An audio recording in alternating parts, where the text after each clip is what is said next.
अरे मान और सम्मान की पाग उठा के साल उठा के माला का सम्मान किया है। मैं कह सकता हूं आपका मान सम्मान कभी नीचा नहीं होने दूंगा। शर्मा जी, राकेश जी पारिक जी, गौरव शर्मा जी, मोहन सिंह राठौड़, सजन सिंह शर्मा, पवन गुर्जर, संजय कुमार सिंह, कोई तो मिले ही वो।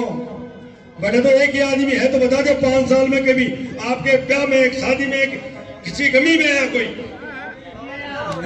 बागे जी बैठे, वो कह रहे थे, मैं परसों मिल गए कि प्रभु जी इस नाम की रखी गई है कि समाधि से लेके बाईपास इस शहर में राठौड़ साहब कह के मैं कह रहा हूं, इस शहर में पहले वित्तीय वर्ष में 100 करोड़ लाएंगे और पहली सड़क आपकी ये बनेगी। और एक बात कहूंगा आपको तो एक विधायक खरी मिल रहा है, वोट एक दो, वो विधायक 2 लो। राजेंद्र राठौड़ बड़ा आदमी बनेगा, मैं आपके बीच में सेवा करूंगा, आप उनके पास आओ काम होगा, मेरे पास आओ काम होगा। एक विधायक खरी, ऐसा बड़ा काम हो नहीं सकता। ये बंबई से आए पैसे के बलबूते पर, अभी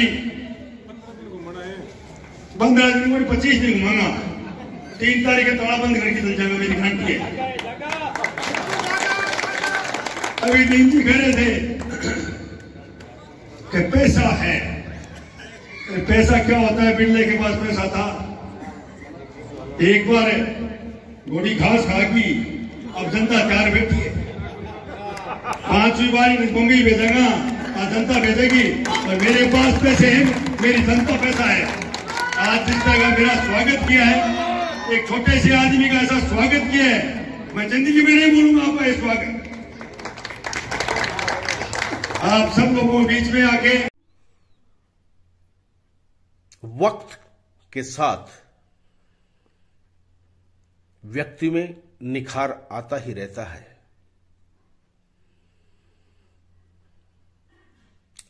और यही कारण है कि वक्त के थपेड़ों के साथ भाजपा प्रत्याशी हरलाल सहारण वो 2008 वाले सहारण नहीं रहे। 2008 की शिकस्त के बाद हरलाल सहारण ने अपने आप में भी बहुत परिवर्तन किए लगते हैं। इस बार जो आत्मविश्वास हरलाल सहारण जनता के बीच दिखा रहे हैं, वो कुछ नया संकेत करने जा रहा है। वैसे भी चूरू विधानसभा क्षेत्र में हरलाल सहारण के खिलाफ कोई भी बात बनती नहीं है, लेकिन हरलाल सहारण के साधारण व्यक्तित्व और एक टेलीफोन और एक आवाज के साथ किसी व्यक्ति के लिए रात को 1 बजे उठकर आ जाना भी हरलाल सहारण के व्यक्तित्व में 4 चांद लगाता है। और उस परिस्थिति में जब उनके सामने कांग्रेस से चुनाव लड़ने वाले उम्मीदवार का कहीं कोई अता पता ही नहीं रहता, हजारों किलोमीटर दूर पहले तो संपर्क नहीं हो सकता, और चूरू जिला छोड़ने के बाद ये बम्बैया बाबू जिस तरह से सिम बदलते हैं तो लोग लाख चाहकर भी टेलीफोन पे भी संपर्क नहीं कर सकते।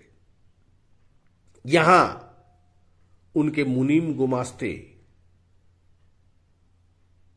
उनके डिजायर के नाम पर लोगों को सरेआम ब्लैकमेल करते रहे हैं। ऐसे में हरलाल सहारण का व्यक्तित्व और कांग्रेस प्रत्याशी रफीक मंडेलिया के व्यक्तित्व में एक जो मोटा अंतर है, भले ही हरलाल सहारण के पास करोड़ों रुपए नहीं हो, लेकिन करोड़ों रुपया जैसा दिल जरूर है, तो दूसरी तरफ रफीक मंडेलिया के पास करोड़ों रुपए हो सकते हैं, लेकिन दिल चूहिया जैसा निकला। कांग्रेस का हर व्यक्ति दुखी, पीड़ित, अपमानित महसूस कर रहा है। पिछले कई वर्षों से और गत कांग्रेस की सत्ता के जो 4.5 साल है, उसमें तो रफीक मंडेलिया ने हद ही कर दी। चाहे उनका निजी समर्थक हो और चाहे पार्टी के स्तर पर जो उनकी नीतियों से इत्तेफाक नहीं रखता हो, सभी समान रूप से इस 4.5 साल के पीरियड में पीड़ित रहे हैं। लेकिन कांग्रेस ने कार्यकर्ताओं की पीड़ा को नजरअंदाज कर फिर से टिकट रफीक मंडेलिया को ही दिया है। रफीक मंडेलिया के कार्यालय उद्घाटन पर उनके सामने टिकट मांग रहे किसी भी व्यक्ति का उपस्थित नहीं होना भी कुछ इंगित करता है, तो वर्षों से कांग्रेस से जुड़े हुए लोगों का अनुपस्थित रहना भी बहुत कुछ इंगित करता है। दूसरी तरफ रफीक मंडेलिया जब तक लोगों से संपर्क करेंगे, भाजपा प्रत्याशी हरलाल सारण तो कम से कम 2000 व्यक्तियों से उनके आवास पर जाकर व्यक्ति से मिल चुके हैं। कॉर्नर मीटिंगें उनकी प्रारंभ हो चुकी है और कॉर्नर मीटिंगों में जिस तरह का जन सैलाब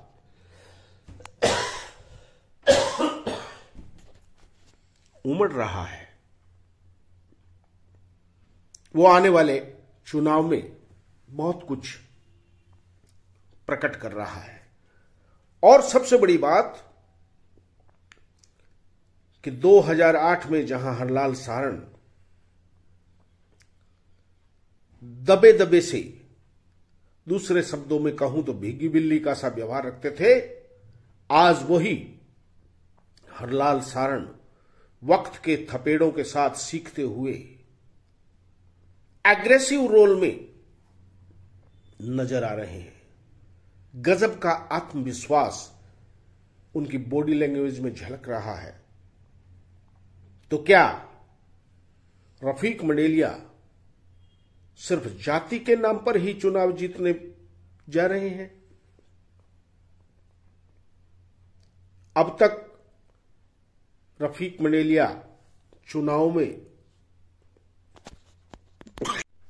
राजेंद्र राठौड़ के सामने चुनाव में वोट ले रहे थे, उसमें एक बड़ा हिस्सा किसान वर्ग का रहा है, क्योंकि जो परंपरागत रूप से एक वर्ग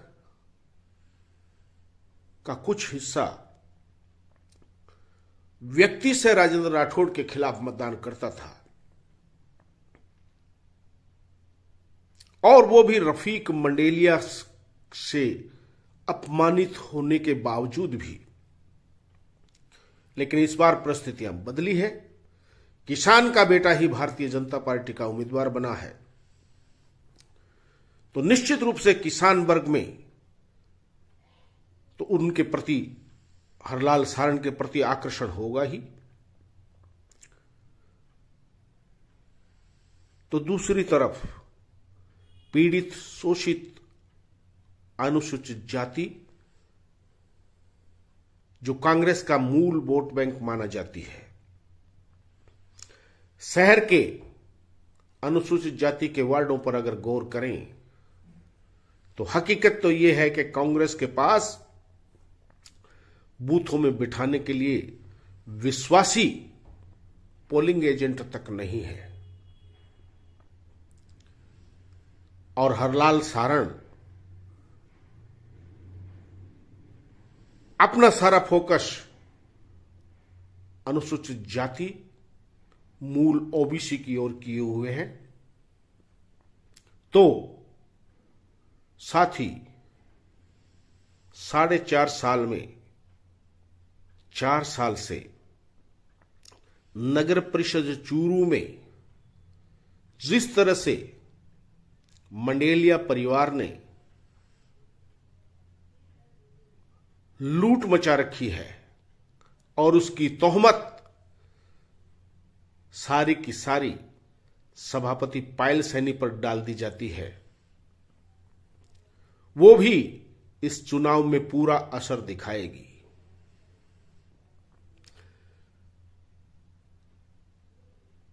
मंडेलिया से जुड़े चंद पार्षद सुबह से शाम नगर परिषद में बैठकर सिर्फ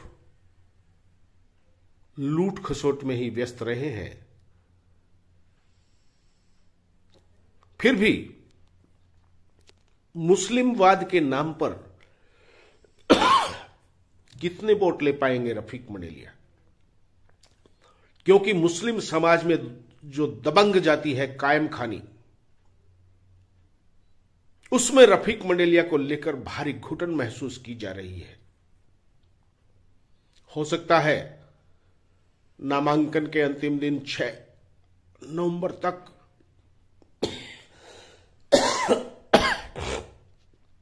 कई वार्डों में ओबीसी की पार्टी बसपा या निर्दलीय क्यामख्यानी समाज के लोग भी मैदान में आए, तो दूसरी ओर मूल ओबीसी एक वर्ग क्यामख्यानी समाज में और मूल ओबीसी के लोग इस विश्वास में रफीक मंडेलिया को पटकनी देना का सोच रहे हैं कि इस बार फिर जब हार हो जाएगी तो मूल ओबीसी के प्रत्याशी को शायद अगली बार अवसर मिले। तो यही सोच क्यामख्यानी समाज में उभर रही है।